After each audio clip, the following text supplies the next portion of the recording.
Filmora 15 est sorti et ses nouvelles fonctionnalités m'ont vraiment surpris. Si tu ne connais pas encore Filmora, c'est un logiciel de montage qui se veut ultra simple, mais avec des fonctions vraiment avancées comme l'intelligence artificielle. C'est Filmora qui m'a contacté pour tester le logiciel et honnêtement, j'ai quand même été vachement surpris ce qu'il était possible de faire avec. On va voir aujourd'hui ensemble 5 fonctionnalités nouvelles et upgradées de Filmora 15. Au niveau de l'intelligence artificielle, on va parler d'extension IA, d'amélioration vidéo par l'IA et de la suppression d'objets par IA. Je vais également te parler de leur outil stylo qui est magique et de la découpe intelligente qui est en fait de la rotoscopie.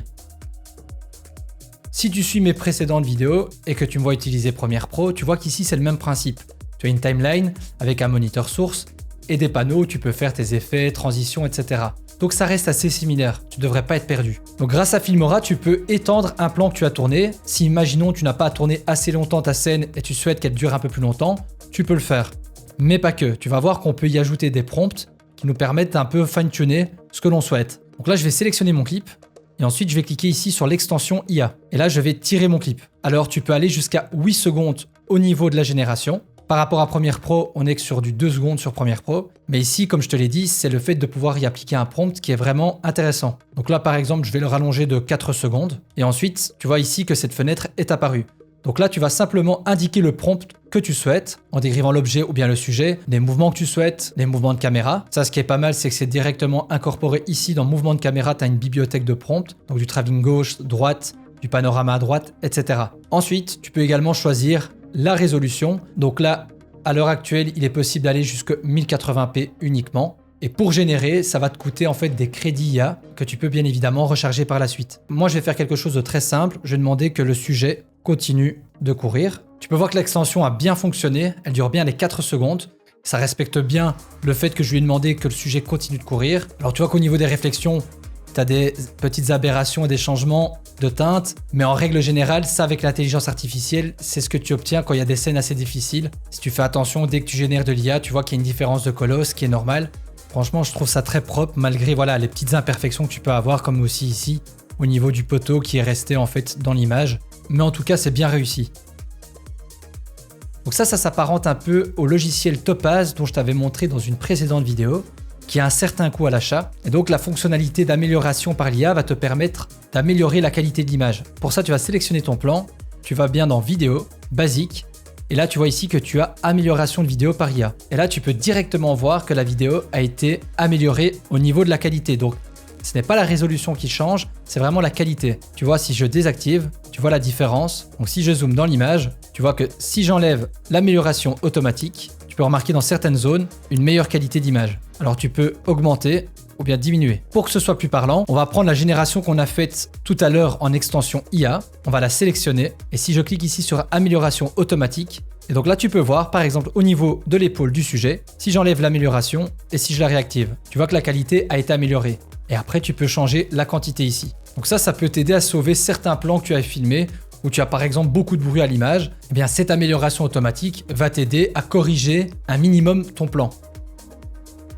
Là, ce qu'on va faire, c'est qu'on va directement supprimer un objet dans notre plan grâce à l'IA. Pour ça, tu sélectionnes ton clip et tu cliques ici sur suppression d'objet par IA. Cette fenêtre est donc apparue. Une fois que tu arrives ici, tu peux simplement sélectionner l'objet que tu souhaites faire disparaître via une sélection comme ceci, ou bien tu peux utiliser le pinceau intelligent et là, aller sélectionner par exemple le croissant et il va automatiquement détecter les contours. Mais c'est pas tout, tu peux également lui demander de supprimer plusieurs objets à la fois. Donc là, par exemple, je vais sélectionner ce tabouret-ci par exemple. Comme ceci, je suis en train de peindre donc le tabouret et là il l'a sélectionné. Maintenant tu n'as plus qu'à cliquer sur supprimer et tu vois que la suppression est en cours au niveau de cette petite roue juste ici. Et là tu peux voir qu'il a supprimé le croissant ainsi que le tabouret qui était en arrière-plan. Donc si tu as suivi ma précédente vidéo sur les 5 plugins gratuits sur After Effects, je t'avais parlé d'un effet qui s'appelle Saber. Et bien ce que je vais te montrer là, ça va rendre plus ou moins le même effet. Tu vas aller ici sur cet onglet, rester appuyé et utiliser l'outil stylo. Une fois que c'est fait, tu peux tracer ce que tu souhaites sur ton plan. Donc je vais tracer très grossièrement un rectangle au niveau de la bordure. Et là tu vois ici que tu as un panneau effet qui est donc apparu. Et là tu vas pouvoir en fait fine-tuner ton masque que tu viens de créer. Donc, par exemple, j'ai double-cliqué, choisir un arc bleu, et là je vais pouvoir le fine-tuner comme je le souhaite. Donc le tracer, à quoi il va ressembler, etc. Tu auras quand même plusieurs pré-réglages qui sont déjà définis. On va mettre par exemple du feu, et là tu peux fine-tuner vraiment, comme je te l'ai dit, tout ce que tu souhaites. Jusqu'à même l'ombre de ton feu. Donc par exemple, là on va le mettre par défaut, et si tu regardes bien ici, tu vois qu'il y a une ombre qui est déportée de notre effet. Donc ça, c'est vraiment top.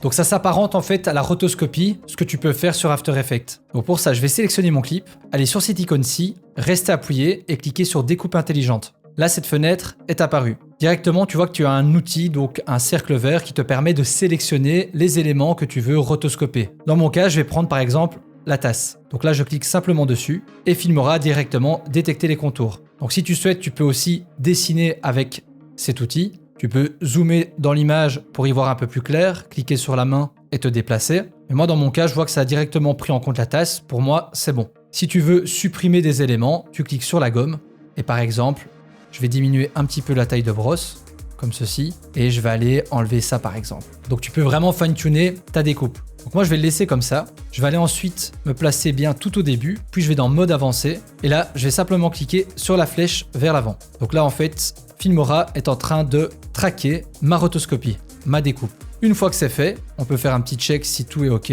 Pour moi ça l'est. Et là on peut cliquer sur appliquer. Et là tu vois que ta tasse a bien été détourée. Donc tu vois que c'est très simple, très rapide. Il y a des petites erreurs comme tu peux le voir, mais c'est parce que je n'ai pas pris le temps de fine-tuner ma rotoscopie. Mais tu vois que ça marche super bien. Alors honnêtement, je suis vraiment agréablement surpris par ce logiciel. Tu peux faire énormément de choses et vu le prix, honnêtement, c'est plus qu'abordable. Alors oui, il y a certaines choses qui peuvent être améliorées, comme dans l'extension IA par exemple, où parfois il ne respecte pas totalement le mouvement que je lui avais demandé, mais ce sont des choses qui sont perfectibles, surtout dans l'air du temps. Alors honnêtement oui, je recommande ce logiciel, que tu sois débutant ou même à un niveau un peu plus avancé, il regorge d'énormément de possibilités. Si tu veux tester et utiliser Filmora 15, je t'ai mis le lien en description. Dis-moi en commentaire ce que tu penses de ce logiciel par rapport aux autres que tu utilises déjà. Si cette vidéo t'a plu, je t'invite à liker et à t'abonner. C'était Mike et je te dis à la prochaine. Ciao!